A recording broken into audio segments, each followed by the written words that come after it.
Welcome, my co-host, the one and only Mr. Punit Jajodia, the founder and CEO of Programiz. I'm so excited that I think, after we started discussing this, obviously you came in and supported the initial work that I was doing, but then my north star of doing podcasting and community building has been this community in blockchain called Bankless, and we've talked at length about it as well, and I think. I've been following their content, I think, since 2021, something somewhere in 2020, and that podcast was done by two hosts, and I always felt that such an amazing podcast. But then I think it did not click to me that that is the format that actually works until and unless we started discussing about podcasts in lengths. And I think the marketing experience that you bring with it really opened a new door for me to see the kind of work that I was doing. Let's talk about this. Like, Yeah, should you like the idea that you were going with, which is yeah, I will bring a different guest to yeah, every podcast, yeah, versus me convincing you that that was a terrible idea. uh, what was it about what I said then that yeah. that sort of was the trigger for you Mhm. that yes, this makes more sense for my business, and the kind of the other format where you bring a different guest every time doesn't Yeah, make sense or is not starting to make sense. yeah. I think there are a couple of things, right? I think two things I would say. One is that when we are starting to do something like something around content, we are starting a podcast. I see this almost as starting a startup, and I think starting a startup solo, I think it's a very, very difficult journey because there are like so many ups and downs, so many things that we need to we need to keep on discussing, keep on doing back and forth, and I think having a co-founder in the journey, I think really helps, and I think like any VC or any anyone who has done a company founding for a really long time always say this, that have a co-founder. And I think the other thing was the conversation that I have with you, it flows very, very easily. It's very fluid, and I think when we sit and talk, I think we have almost reached a point where we need to put those pins Yeah. because there is content overflowing everywhere, and then I think that's a new joke going around in the team as well. So that is true. But I think in addition. There is a lot of value to people talking who are at the frontier, who are really trying to build solutions in the post AI world. I think there is a lot of value the discussion between two people can bring, and I think those three sort of triggered. I was not really against the idea because I think, as I mentioned, my north star always was Bankless. But then I think in these kind of journeys is also finding the right person to actually take this forward so that we can add value to both of us and also to the wider community as well. So I think this was the general idea in my mind. The idea of having a different guest every Yeah. time and a single host, uh, I mentioned this to you earlier as Yeah. well. Unless you're trying to make money with Hmm. ads or Yeah. sponsorships, Which I'm it not. never makes sense if you're using a podcast Yeah. for the awareness phase Mhm. of something bigger Yeah. or a product, right? Yeah. Because the subscribers don't know what to expect in the next Hmm. episode. Hmm. Uh, Unless you are really niched down, like some of the podcast I mentioned Yeah. to you, Yeah. even the Bankless, right? It's got such a specific Yeah. niche that a subscriber, like when they get a Yeah. notification, they know what they're going to get when they click that Yeah. notification. Yeah. Versus many of the popular talk show format Yeah. podcasts, the big problem is I don't know what the topic of the next Yeah. episode is going to be. Yeah. There's no consistency in the topic. The range is too Yeah. big. So yeah, I think I learned most of what I know about marketing from podcasts. Yeah. I discovered most of the people I follow, like the leaders in go to market strategy, everything basically that's helped me transform into from a tech co-founder to a proper like CEO. Yeah. I think everything I got from podcasts, and on reflection I realized that most of those podcasts were not the guest format. Hmm. They were either one person talking, like there's someone called April Dunford, so she does solo Yeah. podcasts and she goes really deep into Hmm. positioning. Then there was uncensored CMO, which is kind of very niche, Yeah. and he brings old school people, Mhm. or large scale CMOs into the mix. So so yeah, if you're bringing different guests, it needs to be a very clear niche, which it I think this new post AI, this new final New final edit. to five version. I think it checks that box, Yeah. right? The niche is Yeah. clear, what to expect. And AI as a niche is pretty big. I think it's still going to evolve. Yeah. We're going to find a good middle path, or even an extreme path. I don't know. Yeah. Like, I think you don't always have to find a middle path. Sometimes extreme paths Yeah. can also work. Yeah. But at least we have something. Like, it's not just random conversations with two random people from Nepal.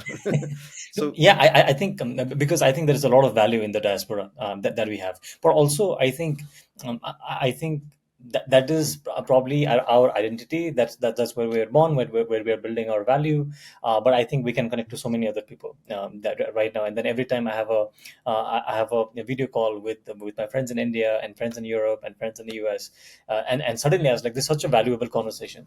And why don't we optimize the entire content development on that direction? But also the other thing that I missed earlier was the idea of community. So right now we go train so many people, like from legacy organizations to tech companies on AI adoption. And every time I finish a training, then everyone asks, what is the next step? What are the resources that I can get? Where should I go and learn? And I had always felt the need of a community to come together. And I think, like, though we are doing a podcast in this format, I think there is a larger community called Post AI Nation that is going to be built. I think that has tremendous value. I'm very, very excited. Very, very excited. yeah. I think the Balaji fan in me is like, woo. Mhm. I think there's one aspect of it that I am doing at Programiz Yeah. already, which is we have a Microsoft Teams account. Mhm. Uh, I know we should be on Slack, but Post AI uh, world. I hate Teams. Okay. Oh shit. But anyways, like, it was the decision of the higher Okay. ups. Okay. And it's a separate conversation. Like, moving this kind of basic communication infrastructure is so Yeah. hard. Like, it would be such a pain to Yeah. move. Microsoft has such a great business. Mhm. That's a separate conversation. But um, one of the things, when I was doing performance appraisal interviews this year, Okay. was many of the employees asking, where do your thoughts come from? Hmm. Like, you say all these crazy Yeah. things. Are these your original ideas, or are you learning them from somewhere? Okay. Right? What's the source? Like, so basically, they wanted to get to the source of my Hmm. ideas. And I started a channel Hmm. on our teams called Punit's Bookmarks. Okay. Okay. And every time I find something interesting on the internet or on LinkedIn or any interesting resource, I just post it there. Okay. And it's just been 2 weeks, and that already is a huge, resource for anyone who wants to understand where my knowledge is coming from. Right now, imagine just that resource, and like that those resources, like Punit's bookmarks, Alok's bookmarks, Hmm. and 10 other people's bookmarks on our Discord channel, or Yeah. whatever platform we use, Yeah. right? Imagine the crazy resource that will Yeah. become. And because it is tied to you, Hmm. like, it's Alok's bookmarks, it's Punit's Yeah. bookmarks, I have a reputation to keep. Like, I won't be pushing random stuff. Yeah. I'll actually push things that will be Like, valuable to people, yeah. because people will judge me based on the quality of the content I put Yeah. there. Yeah. Yeah. I agree. I think. Uh, I think there is so much that could happen when people come into the community. I think the curation of content is there. I think there is so much that people can learn from each other. And I think, like, when you showed me what you were doing with the playground in Programiz, I think there is so much people can build that, put there, discuss about it, because the AI adoption, like, I see a large chunk of people waiting for AI to be at a certain stage for them to adopt. But I have not found a better way to adopt to this rapid movement of AI. other than building something. Like you build and you think about it, you build, you think about it, what is the use case, Yeah. the mental model of looking at this technology is so different. And then the other thing that I see is that people see AI in this like one full umbrella, but the adoption that is getting pushed so much is not about every other AI use case. There is generative AI that's like really pushing the frontier, becoming very big. The use cases are becoming super powerful. So I think there is a lot of murkiness in the adoption of AI for people, and I think a community like this will definitely help. And I think that will be something like very exciting for sure. 100%. And like, murkiness is a great word, I think.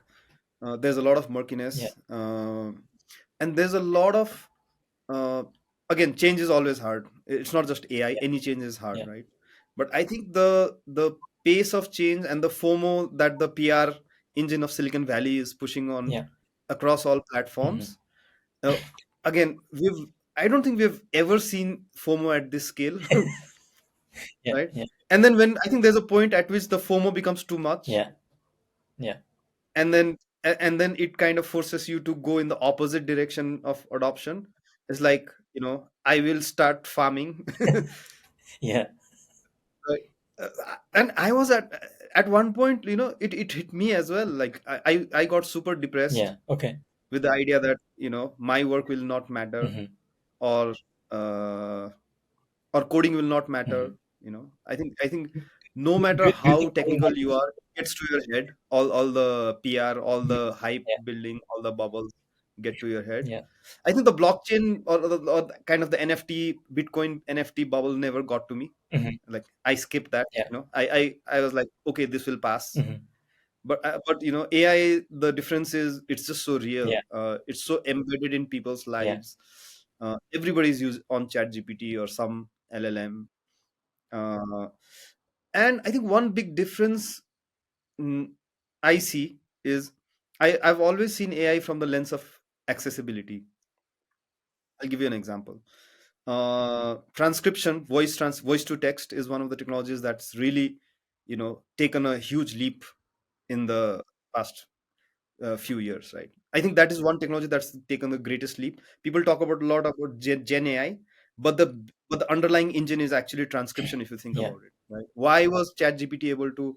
Why did ChatGPT actually OpenAI develop the best transcription engine in the world? hmm, They did it because they wanted to download all the YouTube videos, out, like, on all the videos on YouTube, and transcribe all of that accurately hmm, for their training. yeah, They never told that publicly, but why would they conveniently release open source transcription model just at the same time they were releasing their LLM, right? hmm, So it's very obvious to me, at hmm, least, hmm, that they built this whisper transcription engine yeah, because they wanted to transcribe lots of video for training their LLM. hmm, uh, Point being that this transcription technology that is now available for free and open source to everyone, hmm, uh, can be a huge game changer, and add the LLM layer on top, hmm, right? yeah, So, for example, my mom wants to book an Uber or a ride share. yeah, She is not digitally native. hmm, She does not know how to use, these yeah, click and type kind of yeah, apps. But what if she could just speak to the phone and say, call me a taxi, I want to go to this place, and the app can understand, right?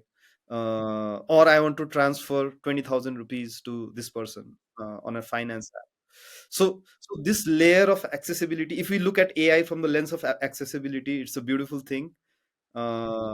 But if you look at AI as, I don't know, like something that will destroy our jobs, so I think it will increase the blank. It will bring the next billion people onto yeah, digital yeah. platforms. That's the way I see I AI. totally agree. I think I was having a conversation with someone who's done a lot of work in agriculture here in Nepal, and then we're just like talking about okay, the farmers in different parts of Nepal, they can't get the rates that is there in Kalimati. I don't know the exact frame of it, but then so basically there is some rates in Kalimati, and then the rural farmers don't have an idea of like how that is working. There are a lot of mediators and things like that, and obviously a farmer cannot really will not really go to a computer, but maybe they can, because right now there are a lot of young people and also technologically literate people getting into farming and agriculture. But then there is a large chunk of people who would probably not use a computer, probably not use like things like dashboards or metric tools on their phones even, but then they can talk. What is the price of this fruit in Kalimati? I think if they can just ask it and then they get a reply back, I think that increases the access a lot, and then I think that changes a lot of dynamics of the way agriculture is done over here. Just a small use case, but then as you mentioned, the accessibility to digital platforms and information, I think that just like goes multiplies by Right. multiple fold. And I think to build on what you said, where does the accessibility come from? Hmm.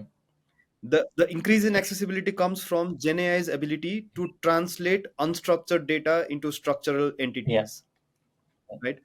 A lot of the technology we built pre Gen AI Hmm. was built on having a data model that we understood, Hmm. right? Yeah. Sort of SQL. Yeah. And then no SQL was there, but it still needed some structure. Yeah.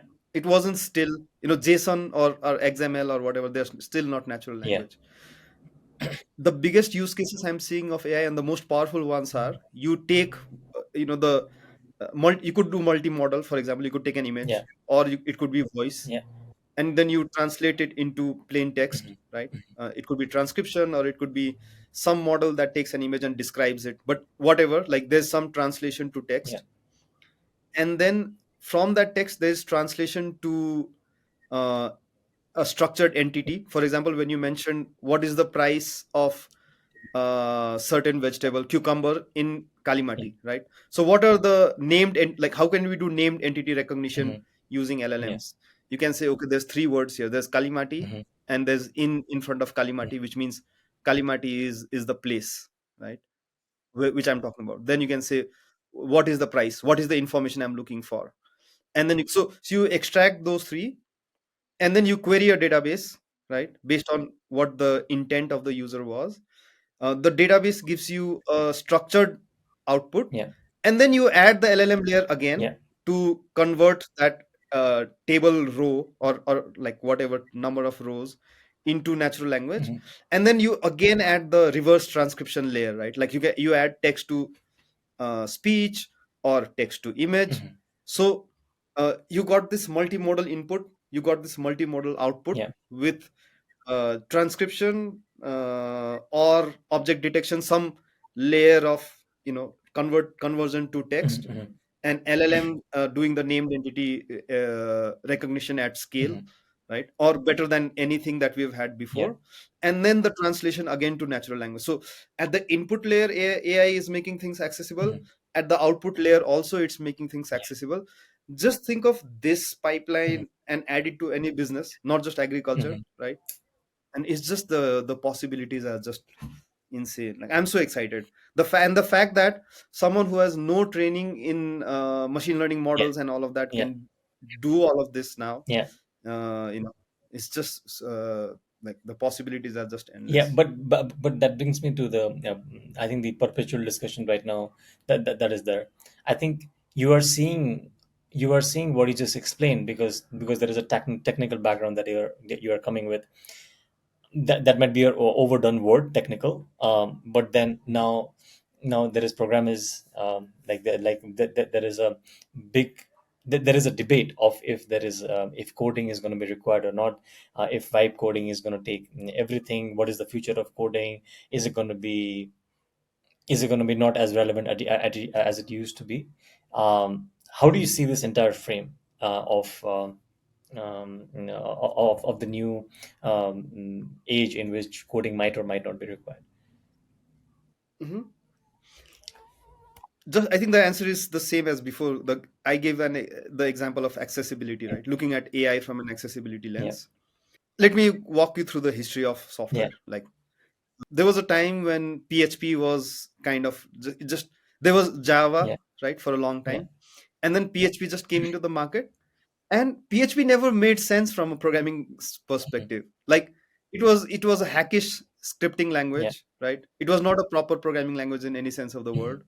Lots of programmers hated it. Mhm. but it took over because it enabled tinkerers yeah, and lots of, like, it was a great starter language. You could build something and deploy it very easily, right? I don't know if you remember, but if you the process of deploying was, there was a file system on the left, your local file system on the left, there was a server's file system on the right, and you dragged a file to the right, and it was instantly available at a yeah, URL, right? So this ease of writing software mhm, and deploying software, mhm, what happened was enterprise captured that mhm, after some time. So that golden age of tinkering and, this open source kind of got captured by mhm, enterprise. Software started becoming more and more complex, more and more powerful yeah, at the same time. But it also became this exclusive club, like all these conversations around lead code, and then, fang and manga. Software became this exclusive club for proper software engineers, mhm, you know and then it was like you had to pass this exam yeah, to be a knighted software engineer who's good enough to create real yeah, software and all that. mhm, And the kind of the tinkering and the indie developers kind of got pushed to the mhm, side, mhm, right? yeah, So with this new AI stuff, the now that the barrier to entry to building software is low, mhm, I think we are living in a golden age of software. The next 10 years, again, uh, when the cloud came, if you remember, it was free. yeah, It was so cheap, mhm, right? Everybody moved to the cloud. The cloud revolution was on the consumer side for a long yeah, time because the companies were investing to gain market share, mhm, right? yeah, And now the conversation is the cloud even worth it?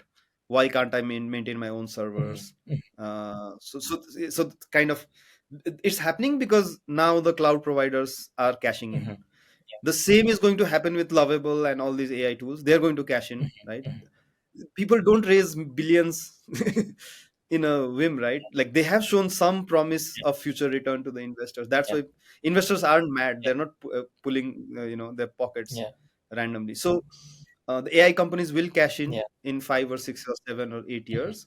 But this 5 or 6 or 7 8 years, next 7 8 years, mhm, it's a golden time to build cheaply. yeah, So it's the age of the tinkerer again. yeah, I feel it's very similar to those PHP days mhm, where building software is easy. And I think people underappreciate what Lovable did in terms of, or Lovable, Replit, and like this group of softwares did to software. Um, I don't like what the Lovable CEO says in his LinkedIn profile. He says, "I'm building the okay, last piece of software." last, oh, So really? I don't think Lovable will be the last software, Okay, and I don't think it should be. It's not a, like, it makes sense from his position, mhm, right? mhm. Like, I think that's a narrative that That's he the needs to narrative he push, needs to get, obviously. yeah, So I respect that, but I don't like it. I think it's anti creativity, anti building. mhm, mhm, But let me get back to my original point of, people underappreciate the fact that they've made it so easy to deploy the yeah, software that you build with prompts, mhm, and to see it live, and to share that software with other people through just a link, yeah, right? If you look at ChatGPT and Perplexity and this group of tools, mhm, you do a prompting exercise with Perplexity or ChatGPT, mhm, right? And you want to share that with someone, how easy it is to share that link with yeah, someone. They can see the questions, the answers, mhm, right? So if you look at this new age AI softwares, mhm, they are built from day one on sharing and yeah, collaboration. A lot of the SaaS tools of the past, sharing and collaboration was added as a afterthought. mhm, yeah, Right now, I'm seeing this kind of next level deployment. mhm, Right, like when you share a link to a Lovable project, uh, you are sharing an idea yeah, and you're sharing a prototype and you're sharing, so like it's so easy. mhm, And deploying software was such a pain, mhm, right? Try deploying a Java Spring Boot application. mhm, yeah, Like, yeah, just the pieces that you need to get right, and the technical expertise that you need to get right, and the emotional turmoil you go through, yeah, right? yeah, It's just torture. mhm, And I think that model of software had to change. mhm, So there is a reason why this class of software has grown so fast. In fact, the fastest ever in Yeah. history, is because the change was so desperately needed. People were not happy with how exclusive software building had become. Hmm. I really welcome this change. I mean, it might, obviously it's put Programiz in a fix, Hmm. right? But I think But I the see it as, adoption is it's given me a fresh challenge. It's given me a sense of direction after a long time. Like, we were just too comfortable with whatever yours. was going on. Hmm. Okay. No, I think especially the discussions that we have had over the past few weeks. I think there is already so much in the.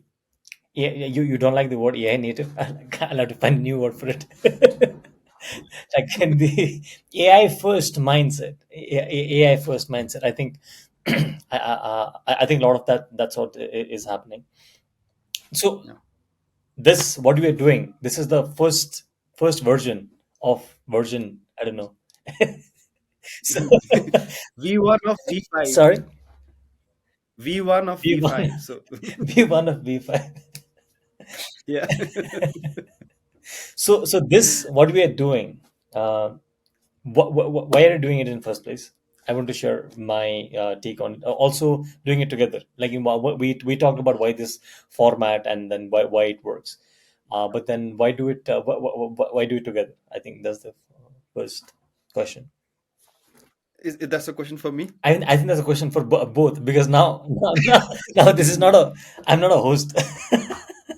We're Uh, just talking. yeah, and I can already see you're so much lighter than you were in the, like, the podcast, proper Yeah, podcast yeah, setup. yeah, yeah, I'm also feeling so much lighter than being the guest. yeah, Like, yeah, you know, conversation. Like, I feel like I can laugh and I can share things, and, like, this is already starting to feel like a better thing. yeah. But I think I will start. I think this is something that I wanted in the world. Hmm. You know, Okay. like I told you, right?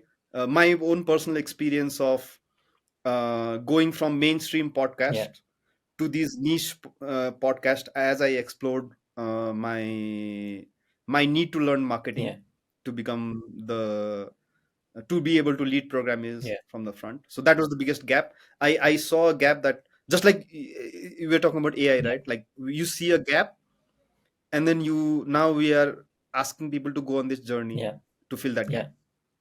yeah. That gap for me at the time was marketing. Hmm. And then I started with these generic marketing podcasts, or these motivational kind of stuff. Or I actually started with very niche podcast. In fact, if you think about it, I started with a podcast on SEO, right? That was super, super niche. And then suddenly I find this one person who's like, wow, like next level, right? So I go geek out over that person, and then I find another person, and then I find another person.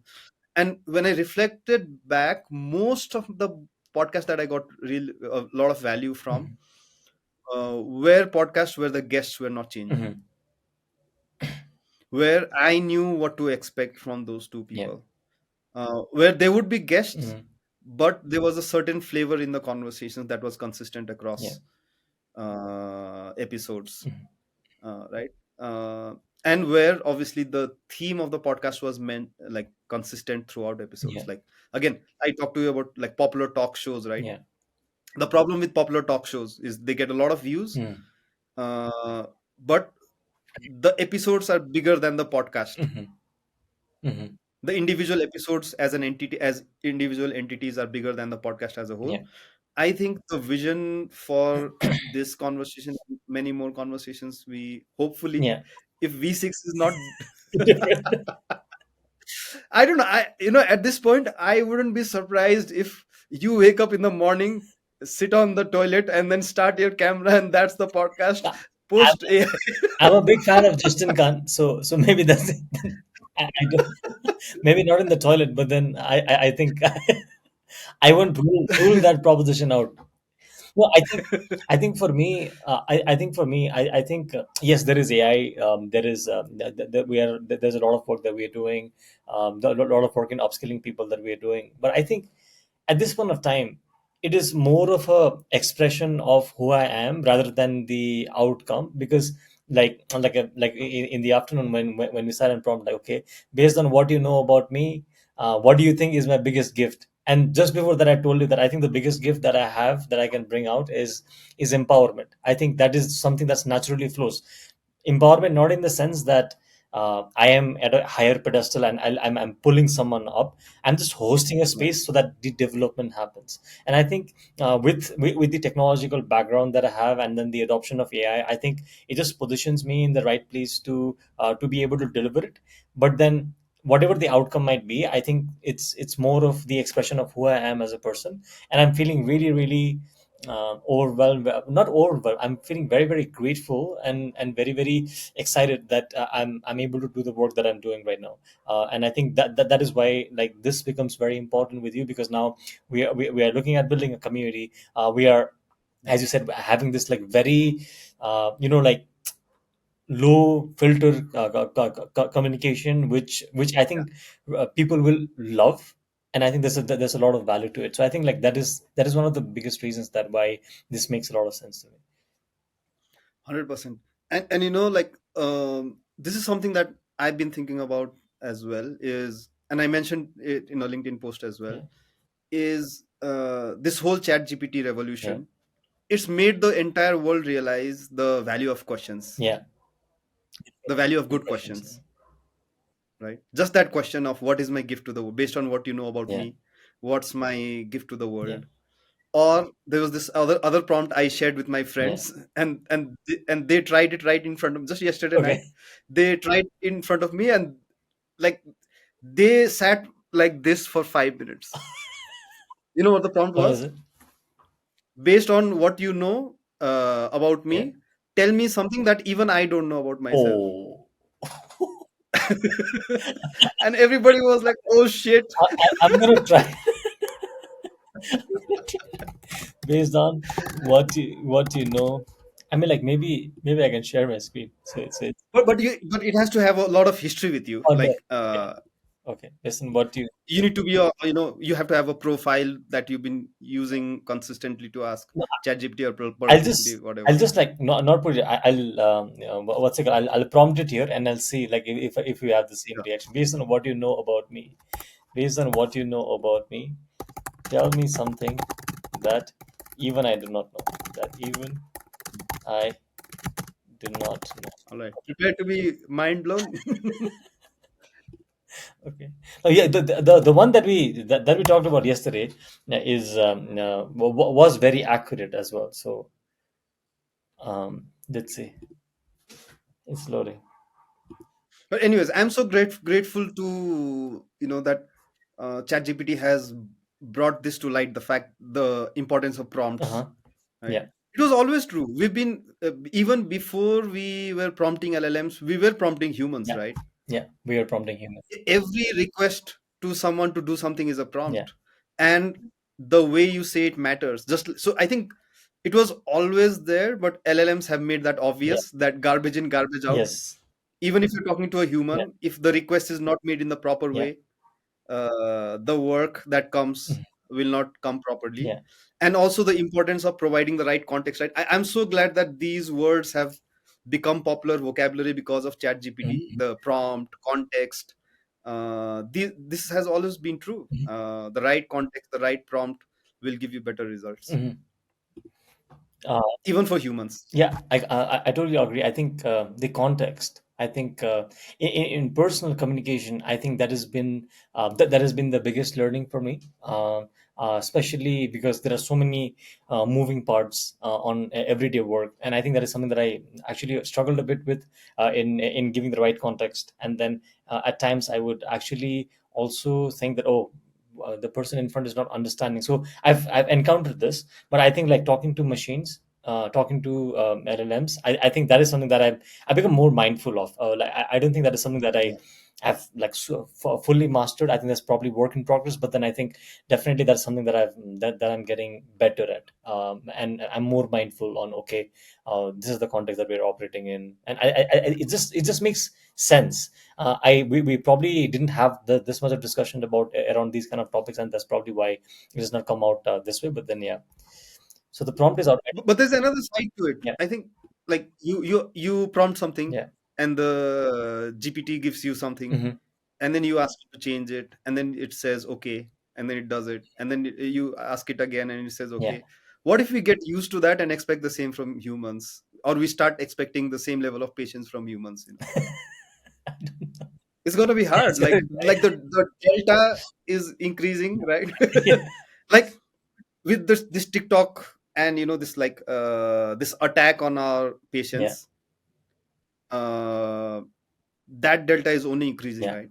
Our patience is decreasing. yeah, The AI's patience is obviously infinite, yeah. and it's going to be a problem for society to deal with. Mhm. Okay. So I'm just gonna read out what the prompt told me. So Mhm. so Are you willing to be so vulnerable?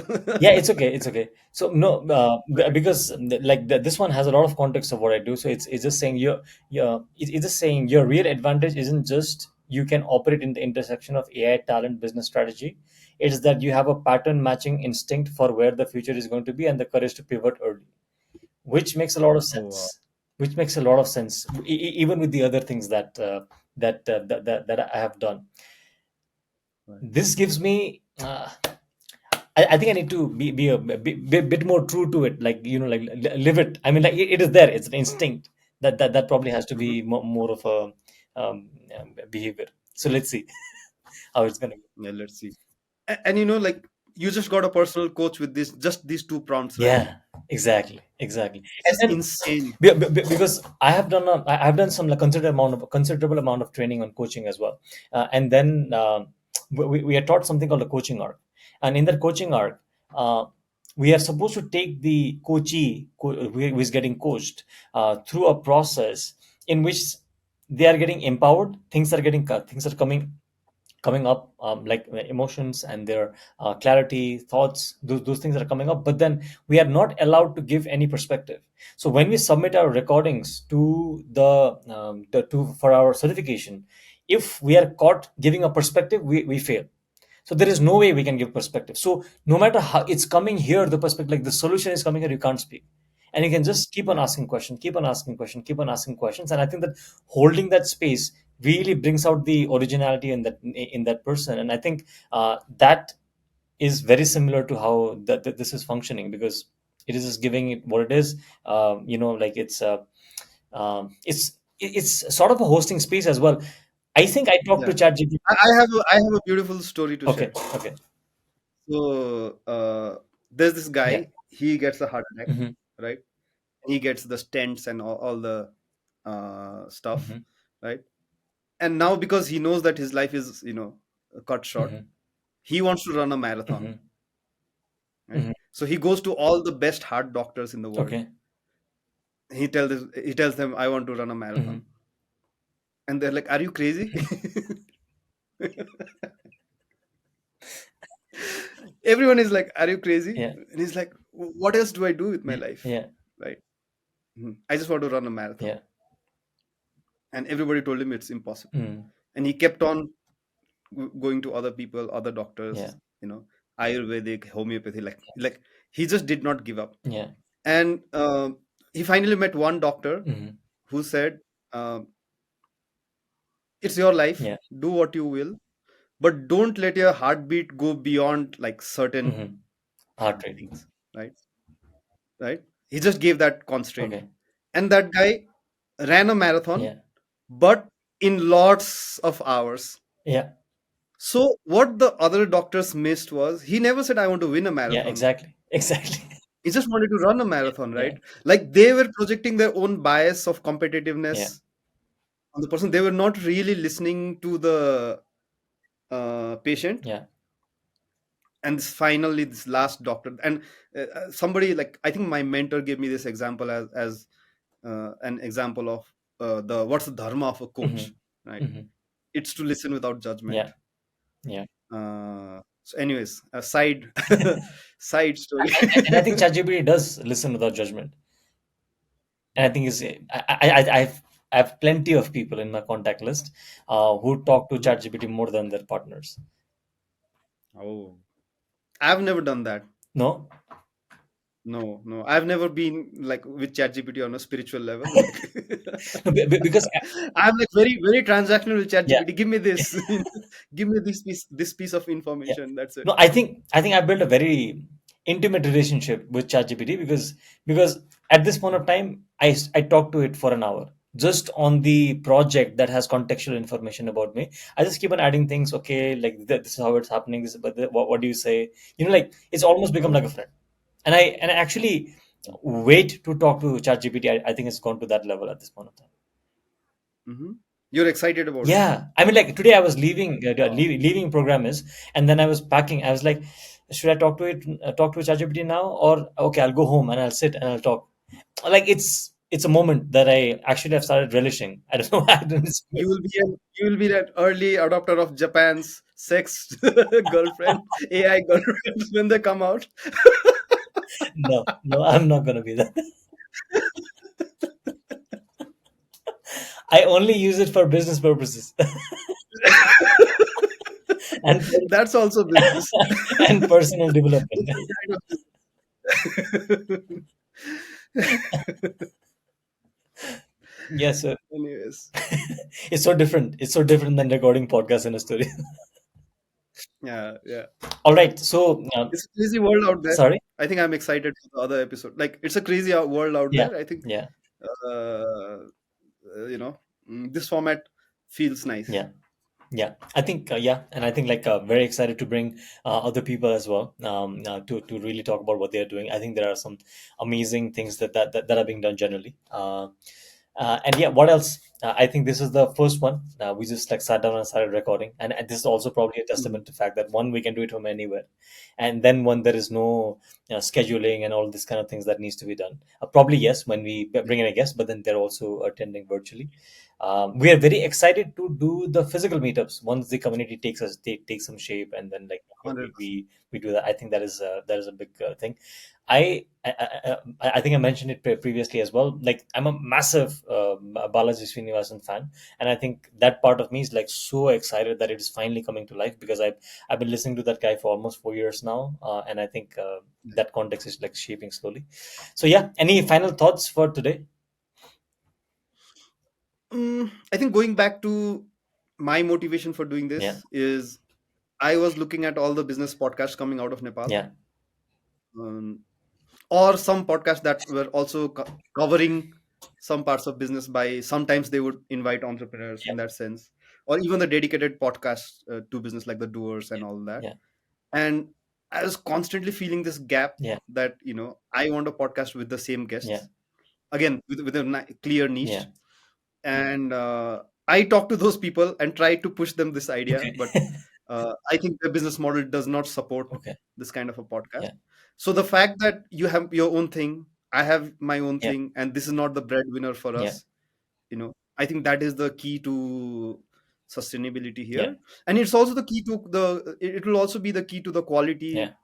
The fact that we are learning in our other Yeah. companies, we are exploring, and then we are bringing that knowledge here. Yeah. I think it's an infinite well of content, Yeah. right? Because we are building our startups on the go. Yeah. So we will hope this well doesn't dry up soon. uh, Doesn't look like like. the It doesn't our look like, but then if it does, we'll pivot again. we will pivot to something else. Yeah, that's the rule of life Yeah. and business, right? Yeah. You need to keep on pivoting. Yeah. But I'm super excited. Yeah. Yeah. I think the other piece I'm very, very excited is that the once we start putting value in the community, I've always been very, very surprised by what the community can do and the community can bring. I mean, like it's not a transactional relationship. I give you this much, you give me that much. Like people are Yeah, coming in, people are enjoying. In the culture is being built. In though digitally, but then I think that there is a lot we can do here. So I'm really excited about that as well. right.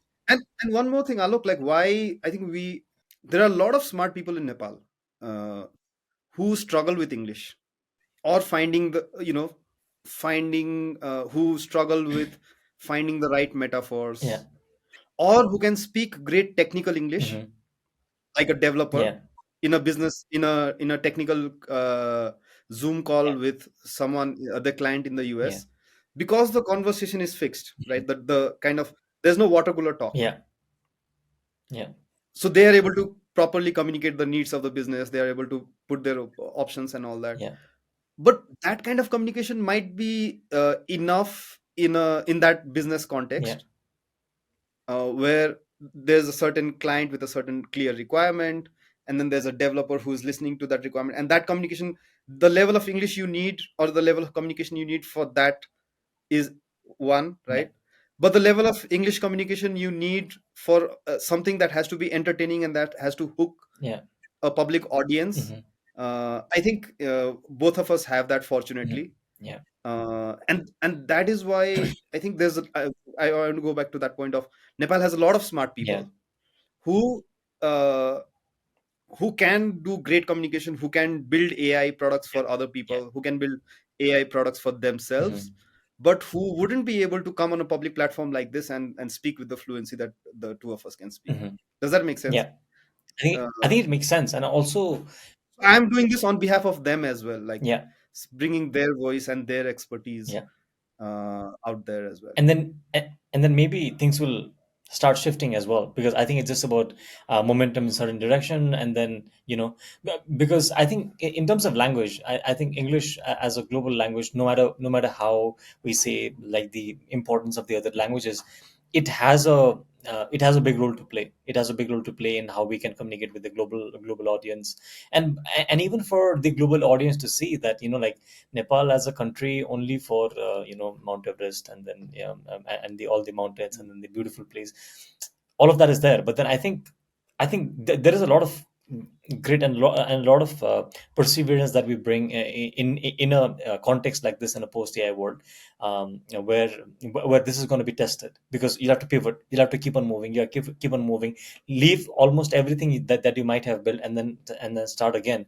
That is becoming that will become a reality, and I think if we contextualize it in the right way, I think a lot of people in Nepal are well positioned to do something like that.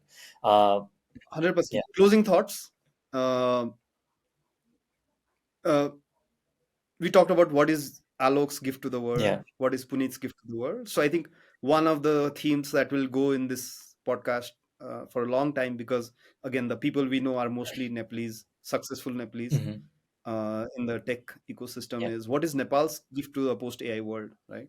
Where do we position ourselves? Yeah. How do we Never thought position about that. Yeah. ourselves? Um, and it's interesting because a lot of the outsourcing folks Yeah.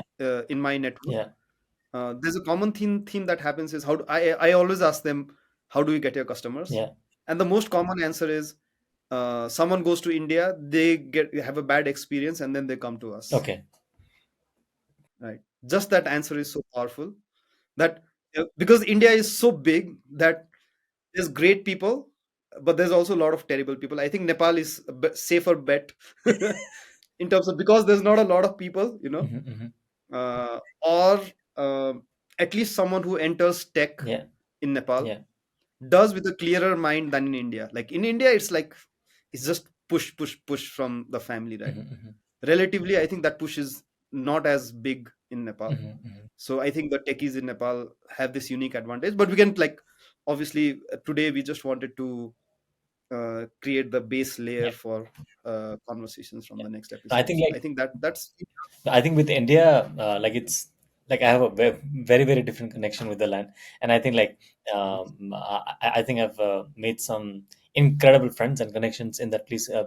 But I think in terms of service delivery, like, like, there are some of my friends who are doing like millions in just ARR, ARR, and then I can also. I can also visualize the other part of the spectrum where there could be a lot of problems with service delivery. But I think that has a lot more to it than just companies that don't become happy with India or some other country coming to Nepal. I think there could be a differentiator that could be generated as well. But then we'll explore. There's more of a community yeah. thing, and then we'll see like how that goes. Awesome. Thank you so much. Thank you so much. This was fun. I think now even you should tell me thank you so much, because I'm not the host. Last time I was like, thank you so much for coming. Thanks for coming on the podcast, Alok. All right. Thank you so much. Let's wrap this up here, and then we'll see you in the next one. Thank you everyone for All right. listening. Bye bye. Okay. Bye.